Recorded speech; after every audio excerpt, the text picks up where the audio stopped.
SIR BJP के बनाए app से किया जा रहा है। चुनाव आयोग ऐसे सॉफ्टवेयर का इस्तेमाल कर रही है जो भाजपा आईटी सेल ने डिजाइन किया है। ये आरोप है पश्चिम बंगाल की मुख्यमंत्री ममता बनर्जी के। अब इन आरोपों के साथ ममता बनर्जी सुप्रीम कोर्ट जाएंगी और खुद वकील के तौर पर इस केस को लड़ेगी। साउथ 24 परगना जिले के सागर आइलैंड पहुंची ममता बनर्जी ने एसआईआर को लेकर चुनाव आयोग पर हमला बोला और कहा, चुनाव आयोग एसआईआर करने के लिए हर तरह के गलत कदम उठा रहा है। ये एलिजिबल वोटर्स को मरा हुआ बता रहा है और बुजुर्ग और बीमार लोगों को सुनवाई में आने के लिए मजबूर कर रहा है।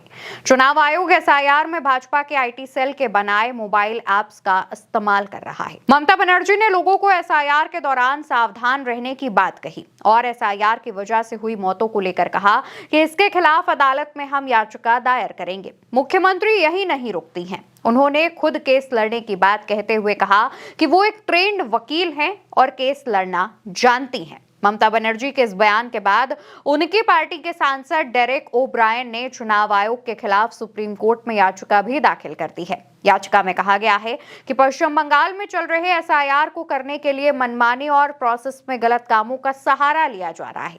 टीएमसी का आरोप है कि राज्य में चुनाव आयोग के एसआईआर के खिलाफ कार्रवाई की जाएगी क्योंकि एसआईआर की इस प्रक्रिया ने एलिजिबल और असली वोटर्स की मुश्किलों को काफी बढ़ा दिया है। दोस्तों, ममता बनर्जी का दावा है कि जब से एसआईआर शुरू हुआ है तब से काम के दबाव के चलते 70 लोगों की मौत हो चुकी है। कई अस्पताल में भर्ती हैं। उनका कहना है कि ये जो मौत है वो चुनाव आयोग के ज्यादा काम के दबाव के चलते हुई है और इस वजह से अब वो चुनाव आयोग के खिलाफ सुप्रीम कोर्ट जाएंगी और मामले को लड़ेंगी। वहीं मीडिया रिपोर्ट्स की माने तो पश्चिम बंगाल में अब तक एसआईआर ड्राफ्ट लिस्ट में 58 लाख वोटर्स के नाम काटे गए हैं। इसको लेकर के भी टीएमसी की तरफ से लगातार सवाल उठाए जा रहे हैं। दोस्तों, ममता बनर्जी पिछले कई समय से, जब से बंगाल में या अलग अलग राज्यों में एसआईआर की शुरुआत हुई है, तब से ही इस मामले को लेकर आवाज उठा रही हैं। पश्चिम बंगाल में दावा किया जा रहा है कि एसआईआर के काम के दबाव के चलते 70 से ज्यादा लोगों की मौत हो चुकी है। खुद टीएमसी इस बात का दावा कर रही है। ममता बनर्जी लगातार कई मंचों से एसआईआर को लेकर के हमला बोल चुकी हैं। इलेक्शन कमीशन और बीजेपी को लेकर के भी सवाल उठा चुकी हैं और इस बार उनकी पार्टी ने पूरी तैयारी कर ली है कि वो सुप्रीम कोर्ट में चुनाव आयोग के खिलाफ जा करके जो मामला है वो लड़ेंगे और इसके लिए याचिका भी दाखिल कर दी गई है। इससे पहले दोस्तों, ममता बनर्जी के भतीजे अभिषेक बनर्जी ने भी दिल्ली आकर के इलेक्शन कमिश्नर से मुलाकात की थी। मुख्य चुनाव आयुक्त ज्ञानेश कुमार से मुलाकात के लिए एक पूरा प्रतिनिधि मंडल पश्चिम बंगाल से आया हुआ था, जिसमें कई सारे सांसद, मंत्री, विधायक शामिल थे। अभिषेक बनर्जी इस प्रतिनिधि मंडल को लीड कर रहे थे। वो जब चुनाव आयोग के साथ बैठक करके बाहर आते हैं तो तमाम आरोप लगाते हैं। उनका कहना था कि जितने भी संशय थे, जितने भी सवाल थे, चुनाव आयोग की तरफ से उन सवालों को दूर नहीं किया गया, ना ही सीधे तौर पर विपक्ष के सवालों का जवाब दिया गया। अभिषेक बनर्जी का कहना है कि चुनाव आयोग जो है वो लगातार भ्रम में रख रहा है। चुनाव आयोग सीधे तौर पर जवाब नहीं दे रहा है। उन्होंने तब भी आरोप लगाया था कि चुनाव आयोग भारतीय जनता पार्टी के साथ मिला हुआ है। अभिषेक बनर्जी ने आरोप लगाते हुए कहा था कि जो भी कहा जा रहा है कि ईवीएम से वोट चोरी हो रही है, वोट चोरी ईवीएम से नहीं बल्कि वोटर लिस्ट से की जा रही है।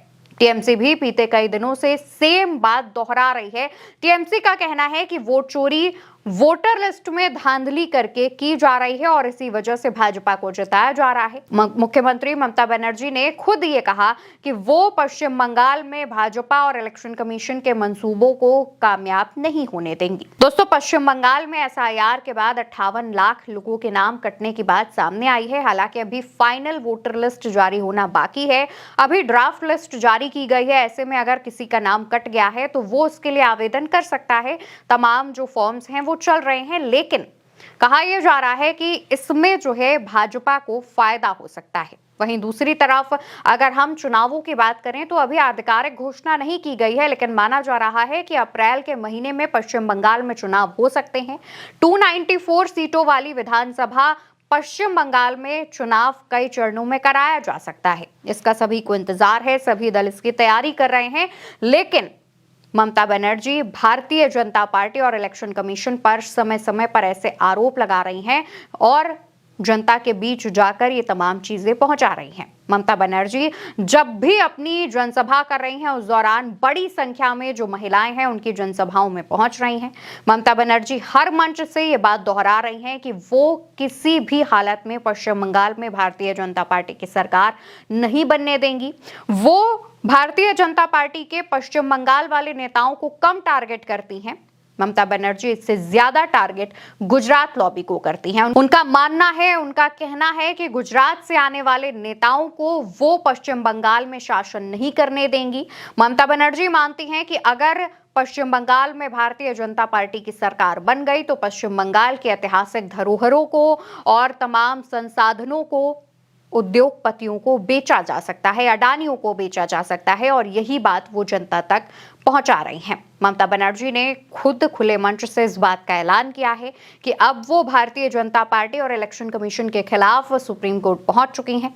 ममता बनर्जी कहती हैं कि वो खुद एक ट्रेंड वकील है, तो ऐसे में वो आम नागरिक के तरीके एक याचिका दाखिल करके भारतीय जनता पार्टी और इलेक्शन कमीशन के खिलाफ केस लड़ सकती हैं। ममता बनर्जी ने भाजपा और चुनाव आयोग पर बड़े आरोप लगाते हुए ये भी कहा है कि जो एसआईआर कराया गया है वो भाजपा के आईटी सेल की तरफ से बनाया गया है और इसका इस्तेमाल चुनाव आयोग कर रहा है। यानी कि चुनाव आयोग एसआईआर में जिस सॉफ्टवेयर का इस्तेमाल कर रहा है वो भारतीय जनता पार्टी के आईटी सेल ने बनाया है। ये आरोप पश्चिम बंगाल के मुख्यमंत्री टीएमसी की नेता ममता बनर्जी के हैं। ममता बनर्जी के इन आरोपों पर और लगातार पश्चिम बंगाल में बुरी होती जा रही भारतीय जनता पार्टी की हालत पर आप क्या कहना चाहते हैं? आपकी क्या राय है और पश्चिम बंगाल के आने वाले चुनावों को आप किस नजर से देख रहे हैं? इसका जवाब कमेंट सेक्शन में दीजिएगा। उल्टा चश्मा यूसी पश्चिम बंगाल की चुनावी कवरेज लगातार कर रहा है, तो आप चैनल को याद से सब्सक्राइब कीजिएगा जिससे कोई भी खबर आपसे छूटने ना पाए। नमस्कार।